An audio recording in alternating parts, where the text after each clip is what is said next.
Hello every one, ഇന്നൊരു വെണ്ടയ്ക്ക മസാലക്കറിയാണ് തയ്യാറാക്കിയെടുക്കാൻ പോകുന്നത്.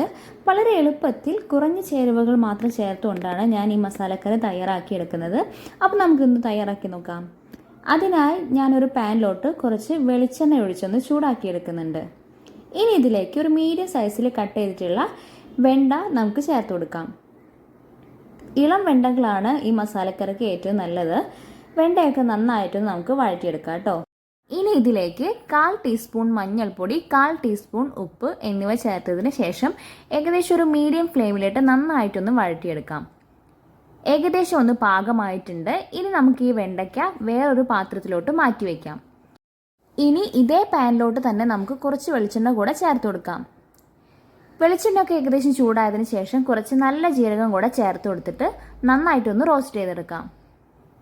ഇനി ഇതിലേക്ക് വെളുത്തുള്ളി, ഇഞ്ചി എന്നിവ ചതച്ചത് കൂടെ ചേർത്ത് കൊടുക്കാം. ഞാനിവിടെ 4 വെളുത്തുള്ളി, 2 ചെറിയ കഷ്ണം ഇഞ്ചിയും കൂടെയാണ് ചേർത്ത് കൊടുക്കുന്നത്. ഇഞ്ചിയും വെളുത്തുള്ളിയൊക്കെ നന്നായിട്ടൊന്ന് വാടിയതിന് ശേഷം നമുക്ക് ഇതിലോട്ട് ഒരു സവാള ചെറിയ കഷ്ണങ്ങളായിട്ട് അരിഞ്ഞത് കൂടെ ചേർത്ത് കൊടുക്കാം. ഇനി ഇതിലേക്ക് ഒരു തക്കാളിയുടെ പകുതി കൂടെ ചെറിയ കഷ്ണങ്ങളായിട്ട് അരിഞ്ഞത് ചേർത്ത് കൊടുത്തതിന് ശേഷം നന്നായിട്ടൊന്ന് വഴറ്റിയെടുക്കാം. പൊടികൾ ചേർത്ത് കൊടുക്കാം. ഞാനിവിടെ കാശ്മീരി പൗഡറാണ് ചേർത്ത് കൊടുക്കുന്നത് കേട്ടോ. 1/2 teaspoon Kashmiri chilli powder, 1/4 teaspoon മഞ്ഞൾപ്പൊടി, 2 ടേബിൾ സ്പൂൺ മല്ലിപ്പൊടി. ഇനി ഇതിലേക്ക് ഞാൻ 1/4 ടീസ്പൂൺ കായത്തിൻ്റെ പൊടി കൂടെ ചേർത്ത് കൊടുക്കുന്നുണ്ട്. കായത്തിൻ്റെ പൊടി ഓപ്ഷണലാണ് കേട്ടോ. ഇനി ഇതെല്ലാം ചേർത്തതിന് ശേഷം നമുക്ക് കുറച്ച് നേരം ഒന്ന് വഴറ്റിയെടുക്കാം. പൊടികളുടെ പച്ചമണമൊക്കെ മാറിയതിന് ശേഷം ഇതിലേക്ക് ഒരു 1/2 കപ്പ് വെള്ളം കൂടെ നമുക്ക് ചേർത്ത് കൊടുക്കാം. എന്നിട്ട് നന്നായിട്ടൊന്ന് വഴറ്റിയെടുക്കാം കേട്ടോ.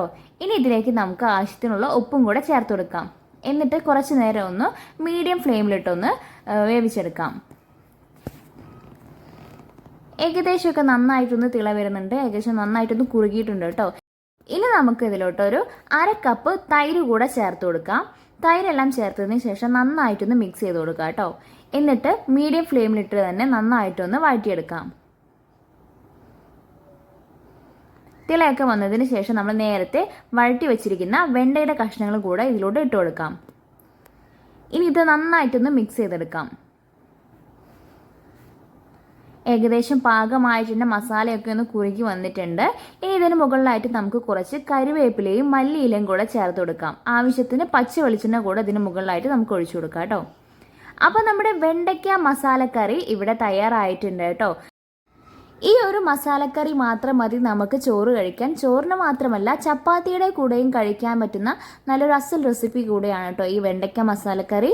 അപ്പോൾ നമ്മുടെ ഇന്നത്തെ റെസിപ്പി എല്ലാവർക്കും ഇഷ്ടപ്പെട്ടെന്ന് കരുതുന്നു. എല്ലാവരും ഒന്ന് ട്രൈ ചെയ്ത് നോക്കുക. വീഡിയോ ഇഷ്ടപ്പെട്ടിട്ടുണ്ടെങ്കിൽ ലൈക്ക് ചെയ്യുക, ചാനൽ സബ്സ്ക്രൈബ് ചെയ്യുക. ബൈ.